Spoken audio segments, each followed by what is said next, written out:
Welcome to the Lock Shop with Nielsen and Hustler, powered by Coolbet Canada.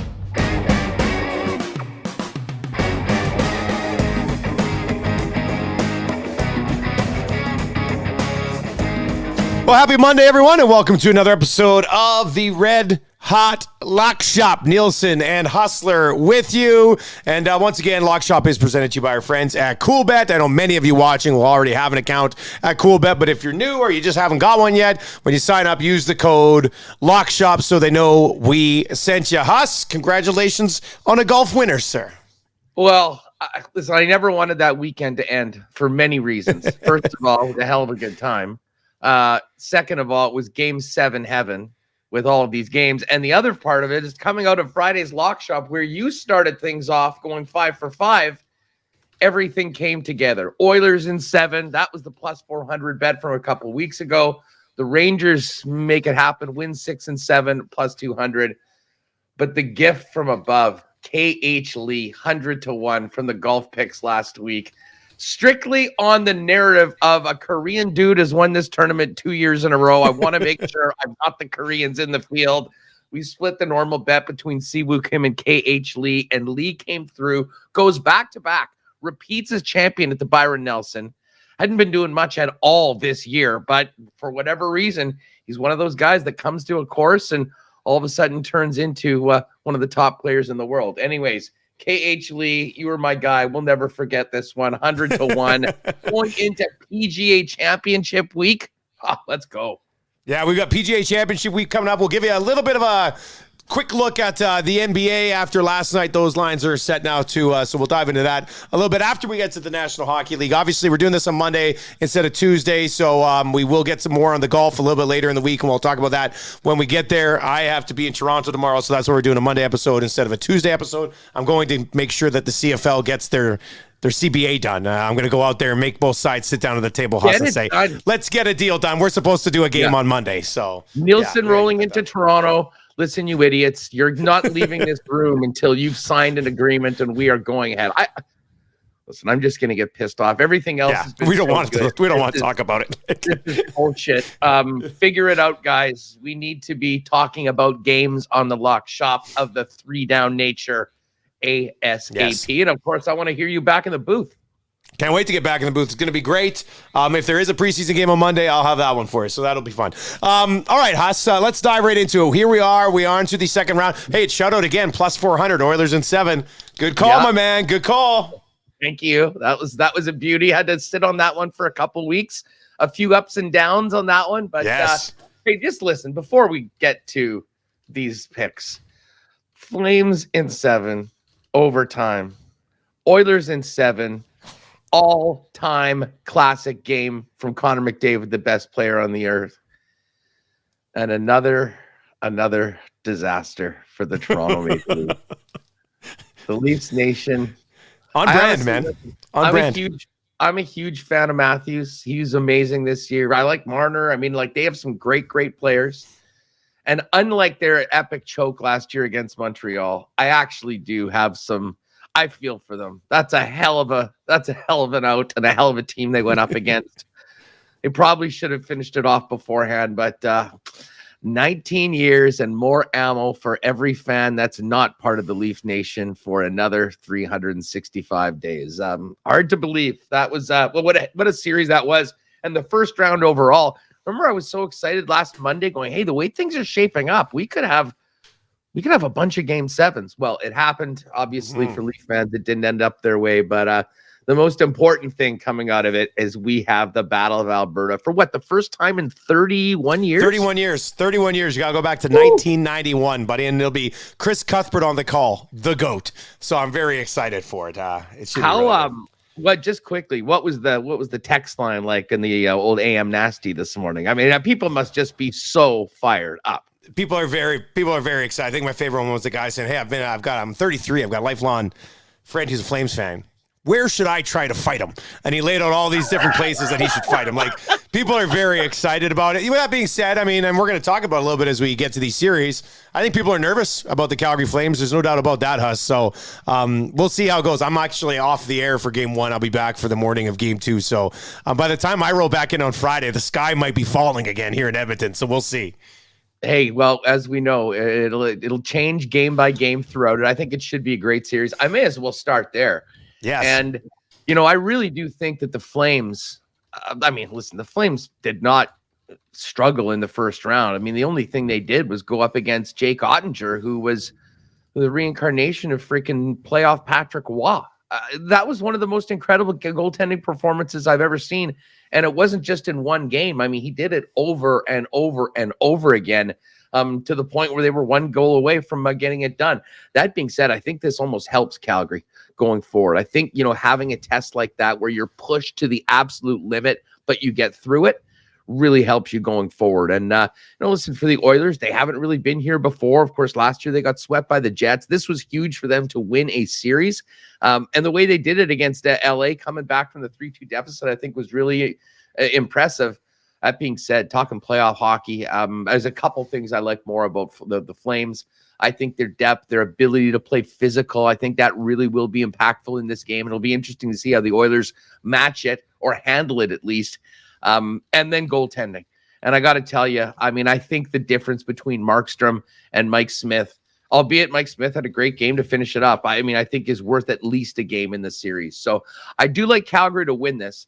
Now, the straight up money line odds, I think, is like minus 217. I'm not on that, but we can get plus money on Calgary minus 1.5. So essentially that's Calgary in 6, Calgary in 5, or Calgary in 4. I don't think it'll be 4. I doubt it'll be 5. But I kind of do think they can get this done before going to, and it'll be important for whoever wins this series. If you can do it without going to 7 after just playing 7, assumably with the Avalanche waiting, assuming that they get by the Blues, it'll be very important. So Calgary's been, or Daryl Sutter at least has been here before. So I'm taking Calgary at minus 1.5. So essentially Calgary in 6 or better for the Flames at just over even money at plus 103. What do you got for the Battle of Alberta? Well, I'm gonna take the over 5.5 here at minus 161. I thought over 5.5 might have been closer to minus 200, to be honest with you. So I saw it at minus 161, and I'm gonna get on it at minus 161. I think it's a pretty decent number for this series to go at least 6 games. I mean, the biggest you make an interesting point on the goaltending, like Mike Smith in Game 5 allowed 3 goals that I didn't think he should have allowed. And then he bounced back pretty good in Game 6 and Game 7. But I still think there's a sense of nervousness a little bit with Oilers fans watching Mike Smith play, as opposed to that's probably not the case with Markstrom. Could Mike Smith come out and pitch 2 shutouts in this series again? I think he's capable of doing that. But at the same time, I still worry a little bit, like the odd weak goal here or there, which, both these guys roll into this series. I think Markstrom's just over 940 and Smith's just under 940 as far as save percentages go in the first round. So they both did very well. In the season series, it was a 2-2 split. I think everybody remembers the 9 goals that Calgary put up on Edmonton in the final meeting of the year. But prior to that, Edmonton won their 2 games at home earlier in the season, and then Calgary won 3-1, which is the only low-scoring game, really, of the entire season series. For me, the biggest X factor here, and if Leon Draisaitl was healthy and Connor McDavid was playing the way that he played in Games 5 or Game 6 and 7, I think I'd be willing to put some money on the Oilers here to win this series. I just don't know what you're going to get from Draisaitl. Like he's banged up on this high ankle sprain. He played 22 minutes in Game 7. I don't know how he does that again, like early in this series. So like that was insane. How do you play 22 minutes on a high ankle sprain, Haas? That's ridiculous. You know what? That was just one of the gutsiest performances I've seen in a long time of a guy that probably had no business being out there, that went in there, tried it, and said, screw it. I'm doing everything I can to help my team win. And I don't think I was listening to you guys saying you had 9 minutes of ice time in the second period. In the second period, he played over 9 minutes. We were talking off air beforehand and said, well, at least he can be in the lineup and maybe, hit some one-timers on the power play or something like that. They leaned on him for a lot more than that in a very close game. But I think you are right. And now that there will be a couple days, and you wonder where this is going to be. High ankle sprains are one of the worst injuries as far as really impacting a player for multiple weeks. So I think they're going to get what they can get out of Leon Draisaitl, but that's another reason why I'm sort of leaning Flames in this series, just that he is so important, and it's quite clear that he's nowhere close to 100%, despite the ballsy effort he had in the 7th game. Yeah, even with a Leon at 60-70, I think this thing could end up going 6. Just with you got Connor McDavid on the other side of the ice. I mean, the guy's absolutely insane. And Calgary is a really, really good hockey team. So I'm going to go over 5.5 in that one. Huss, where are we going next? Where do you want to go next? Well, let's stay in the West. The Blues and the Colorado Avalanche. And, of course, the Avalanche are a massive favorite. I'm just looking, I think, minus 500 on the money line. I like this number we got here right now, though, buddy. I think this is a good play. Exactly. I mean, we're going to get Blues plus 2.5 at minus 128. Essentially, the Blues to get this to 6 games. I wouldn't be surprised, and I don't have a number for the opening game of the series yet, but I'll tell you, I'll probably put a little sprinkle on the Blues to maybe shock the Avalanche and get that first win and get up.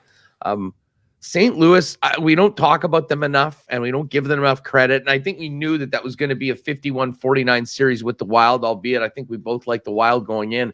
But, man, 1-12, they have as balanced a lineup as there is maybe in the National Hockey League. I mean, their third line, their fourth line, Berube's able to just roll these lines and come in waves. And, I think they showed a lot of their playoff pedigree as well, with a lot of guys in that room with the ring from 2019, and Minnesota just didn't have the answer and essentially no-showed after that disappointing loss in game number 5. So yeah, I mean, listen, I think that a lot of people are just assuming that Colorado is going to roll through this like a series like they did against Nashville. I'm here to tell you that's not the case. I like St. Louis plus 2.5 for the series at minus 128. It was the best number there. I rode with you on this one when I saw it come in. And you talk about the forward depth that St. Louis is bringing to the table. I mean, this is just coming off their last game. Ryan O'Reilly between Perron and Shen. Robert Thomas with Tarasenko and Buchnevich as your second line. Barbashev with Jordan Kyrou, who's had an excellent season. And Brandon Saad on the other side. He obviously comes with the championship pedigree. And then you got Tyler Bozak on your fourth line. The one thing I would worry about is how the St. Louis Blues blue line holds up against Colorado. And can Jordan Binnington continue to do what he did? Because he looked like the Jordan Binnington of old for like the first time all season in that first round against Minnesota. So I do think Blues plus 2.5 here, though, at minus 128 for the Blues to get a couple of games, like a really good St. Louis Blues team.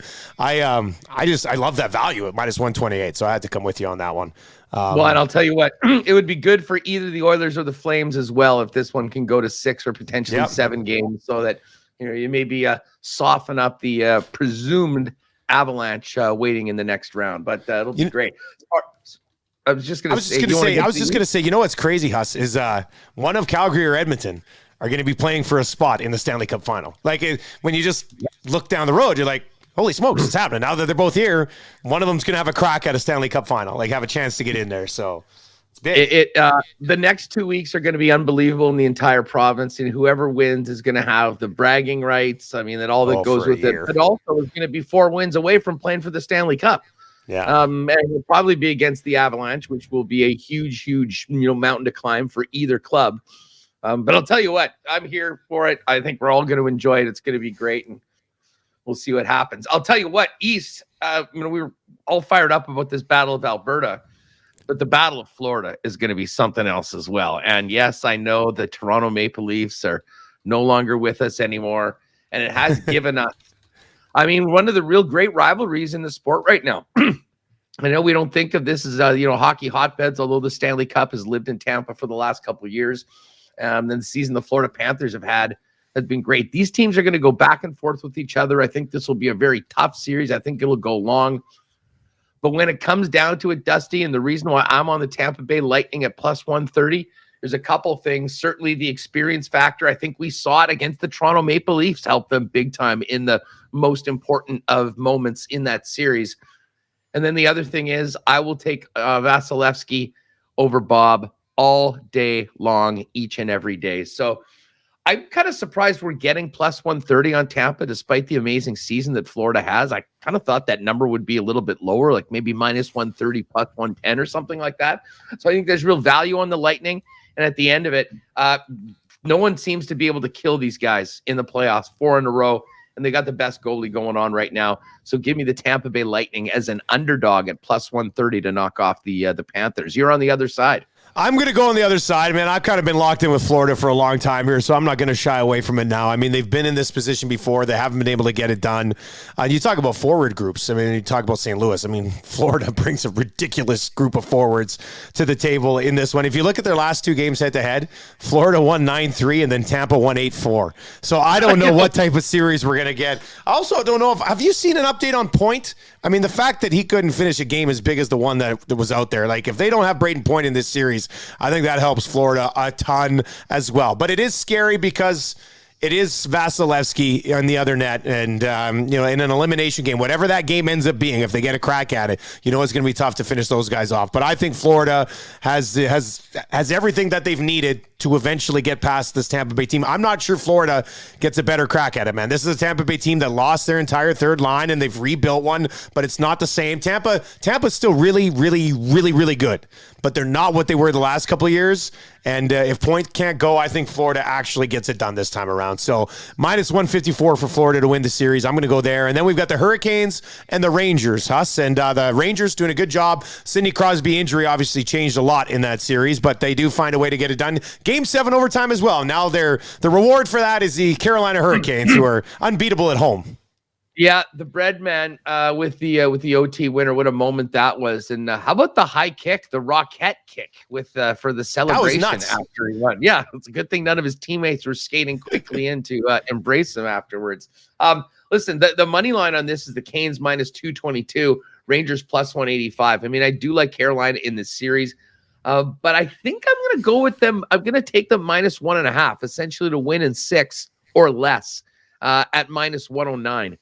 I mean, I do think that they win. And hey, listen, I would be here for a 7-gamer. I just think that the Canes are that. I'd love to be wrong on this, because if the Rangers can beat the Canes in this series, one of those 2 second-rounders the Jets got in the Andrew Copp trade will become a first-rounder. So there'll be lots of Ranger fans around here. That being said, I don't think it's happening. I like Carolina. And I like Carolina, similar to what we talked before about these teams that have gone, like Calgary, that have gone to 7, trying to, not get extended because of what's waiting on. There really will be an impetus to end it earlier as possible. That being said, I think the Rangers get a couple games, but I like the Canes minus 1.5 at minus 109. Yeah, I don't mind just getting the value there at plus 103, minus 1.5. I just decided to play it safe. I'll just take the Canes here at minus 222 to win this series. They took 3 of the 4 head-to-head meetings against the Rangers, and part of me wants to go, you never know with Shesterkin. Up for the hard, like terrific season, but Pittsburgh made him look ordinary multiple times in that series. So, and Carolina is a better team than Pittsburgh. So we'll see if the Hurricanes can do that as well. But shout out to the Rangers for doing what they did there to get by the Pittsburgh Penguins and coming from behind both in the series and in the game. So there you go. There's 8 picks in the NHL playoffs.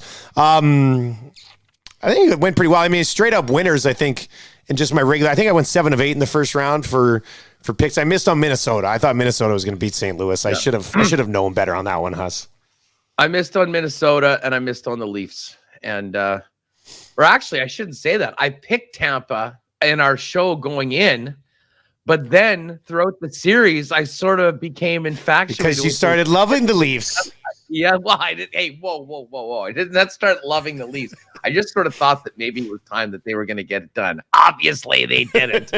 maybe I feel just a little bit of what the Leafs Nation has been. Although I was on the Leafs in Game 7, and they did not get it done. But that's one of those bets where you don't mind losing too much because you know what it means. It means another year of material against our friends in blue and white. All right, let's slide over. We don't have a board for it, but we're just going to quickly take a look here at the NBA Conference Finals. I'm just bringing up the numbers right now. The Boston Celtics are minus 175. Miami Heat are paying plus 142 as the underdog in that series. And the Golden State Warriors are minus 227 favorites against the Dallas Mavericks, who are paying plus 181 to pull off an upset. We haven't had a ton of time to look into this just yet, Huss, but is there anything early that jumps off the page for you here? Well, one thing, I mean, Boston's a big favorite despite not having home court, which I think surprised me a little bit. But I mean, just the way they played and the way they handled the Bucks in Game 7 and Game 6, frankly, after they choked in Game 5 and it looked like they were up against it. Really, really, I mean, that is as complete a team as we've seen in a long time. And yes, they don't have a Giannis as it were, but They can score and play defense by committee. I think they're going to be a really, really tough out. I do like the Celtics to win that series. And listen, this is more of a pick, just a fan pick here. But the Dallas Mavericks have been very good to me over the course of these playoffs. Yes, starting off with the over 5.5 in the first round. Everyone thought that they were screwed because Luka was hurt. Luka Doncic had 27 points in the first half yesterday. The Phoenix Suns had 27 points in the first half yesterday.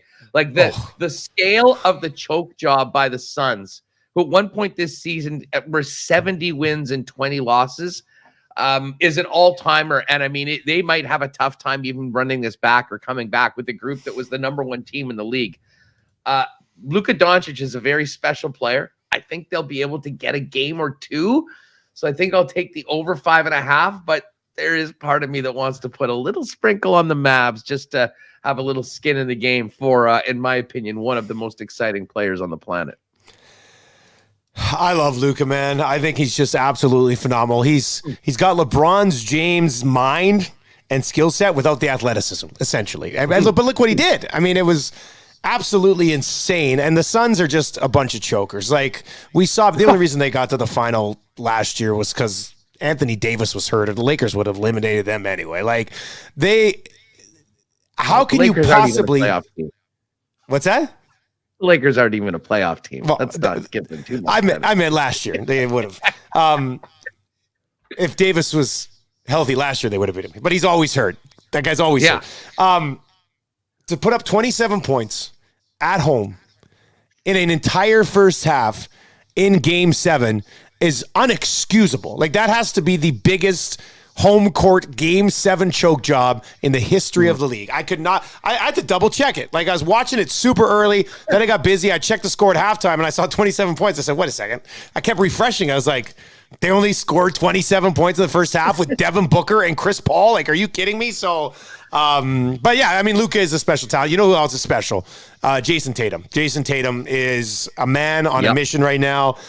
We hit with him in the lock shop on Friday. I believe it was over 29.5 points easily. So that was nice. I'm not too sure the Miami Heat can find a way to stop Tatum, and the rest of that team is pretty deep. So what I'd probably do here is I'd probably do some sort of combination of the Warriors money line and the Celtics money line. That'll get you to plus money if that's what you're looking for. So that's probably what I would do there. But if you do want to chime in anytime, find us on Twitter at LockShopBets, at Nielsen TSN 1260, at Hustlerama. Huge week on the golf scene, Huss. I know you get very excited for these weeks. And I see Tony Finau has snuck his way onto your card again. Well, you know what? There was a FOMO there was no way I could. And listen, at a number like 65-1, Tony's been playing pretty good. I sort of like it.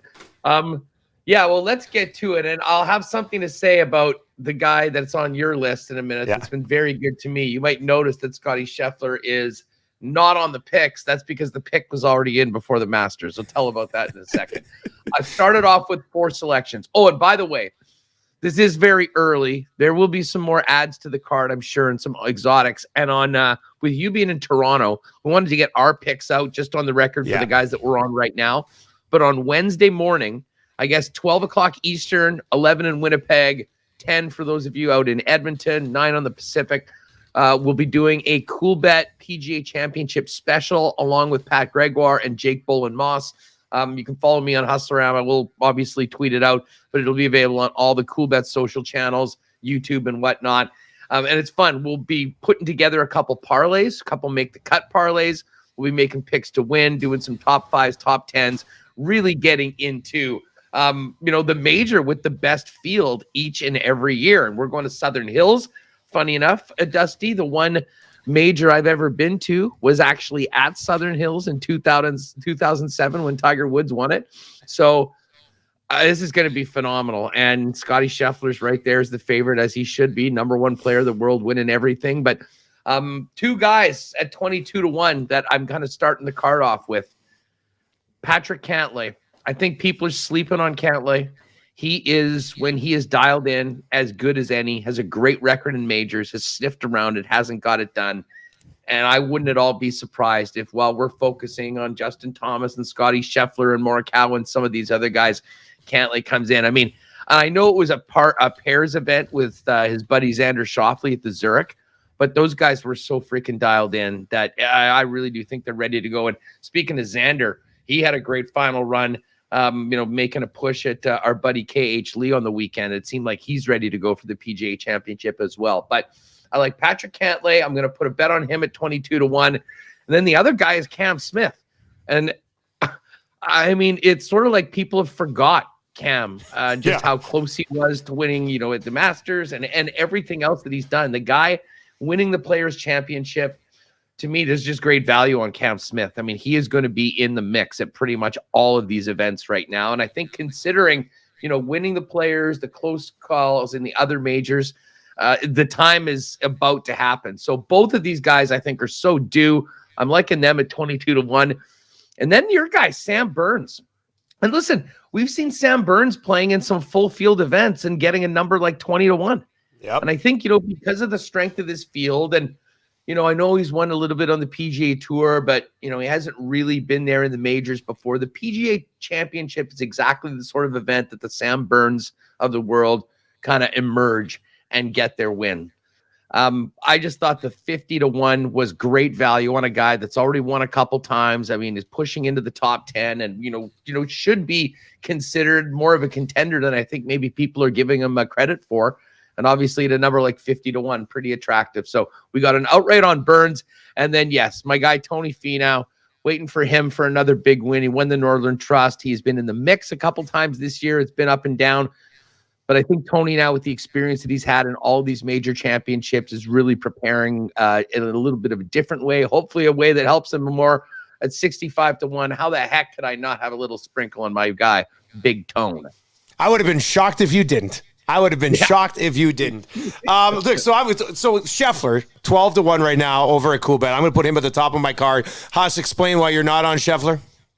Well, because I already am. Before the Masters, I threw a considerably large bet on him to win this event at 25-1. So and now it's at 12.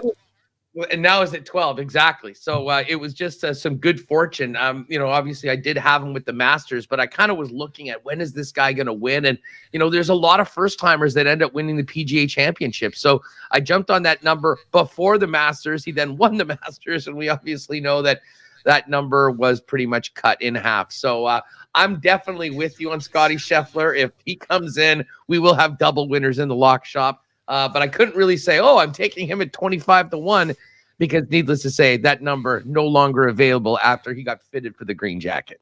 He's got 4 wins already this year. He's the best player in the world right now. He won the Masters.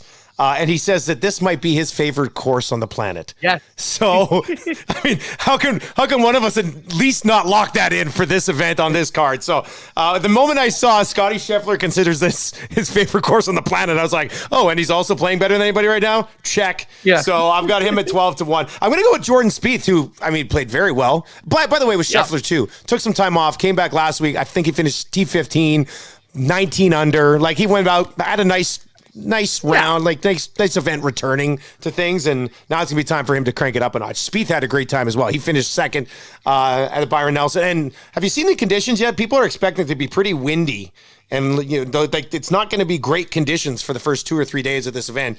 And I was reading a couple of different previews I was looking at that if you're gonna be in contention this event, you might have to be a little ballsy every once in a while and have some nice touch around the green. And we know Jordan Spieth's not afraid to take some chances that maybe some other guys aren't willing to take, right? So this is a risk play. Jordan Spieth could win this thing by 3 strokes. He could also miss the cut. But I'm gonna roll with him playing the way that he did last week. I'm going to take him at 20-1. And then Shane Lauer is an interesting one. You get him at 35-1 right now. And Lowry's actually been playing extremely well. It was at this event, different course, obviously, but where he finished, I think, T4 last year. And since then, he's been one of the best players in the world. Over his last 24 rounds, he's 5th on the tour in strokes gained overall and a bunch of different types of courses. Has top 25s in each of his last 9 stroke play starts. And apparently he's been dialed in with his irons lately. Was T3 at Augusta, was T3 at the RBC Heritage. I think he's top 25, 26, or 27 right now among the world golf rankings. And you're getting him at 35-1. So, and he's won a major in the past, right? Like he's stepped up and got it done in the past. So I don't think the moment's going to be too big for him. So he's been extremely consistent for quite some time, and it's been really close. So I'm going to take Lowry at 35-1. He's such a great dude, too. A fun guy to cheer for. Former Open Championship. I don't think any victory, I mean, even if he won the Masters, I'm not sure it would compare to, winning back in Ireland. But a huge fan favorite. And you're exactly right. I mean, the guy that's been sneaking consistent this year, been in the mix for a number of events, and has, a big tournament pedigree going up against many of these guys. We saw the way he played at the Ryder Cup as well. He'll be ready to go. So I like those. But it would be great if the year of Scotty Scheffler can just continue. We can get a double winner on this. But as I said, these are the bets that I've made so far. And we will get into, some of the more exotics, top fives, top tens, top European. There's all How long do you guys usually go for markets on those cool bet ones? Usually 45 or 50 minutes or something like that. Good, sometimes push it to an hour, depending on it. We kind of will go through our outrights, and then we'll get into a bunch of the other markets. And it's always fun hanging out with P. Greggy and Jake Bowen Moss. So, yeah, in the meantime, before you even do it, subscribe to the Cool Bet YouTube channel. Make sure you're following, and that will be Wednesday morning, I guess noon out east, 11 o'clock here. A full, comprehensive PGA Championship betting preview with the gang over at Cool Bet Canada. Before we wrap up another episode of The Lock Shop, what's coming up on Winnipeg Sports Talk today, buddy? Big, huge Battle of Alberta preview, I'm assuming? I mean, to be honest with you, we'll certainly be talking about that. Unfortunately, we had a nice little run for the Moose there, winning Game 3 and Game 4 to force Game 5 yesterday. They came up short, so we'll sort of wrap their season. That's sort of it for the organization. Although, we also were going to have Winnipeg, Edmonton in the WHL. The Oil Kings and the Ice have sort of been on a collision course all year long. We'll touch on that. We'll find out what the hell's going on with the Canadian Football League, if they're going to get their shit together and figure this out and get the players back in the field. Jeff Hamilton's going to bring us.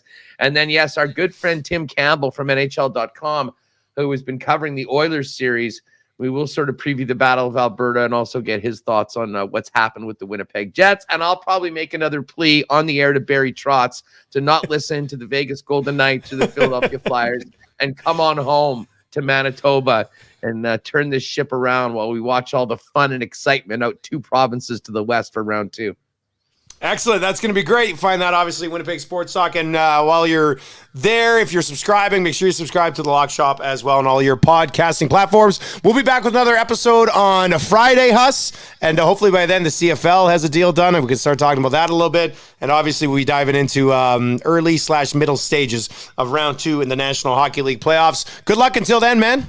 We'll talk to you later. Yeah, you got it. And by the way, CFL, you're on the freaking suspended list until you figure this out. There will be no talk about props or odds or anything like that until we know we've actually got games. So let them know at the tall foreheads in the meeting. They're on the suspended list right now. You know what? I'm going to say that up. We've got a meeting.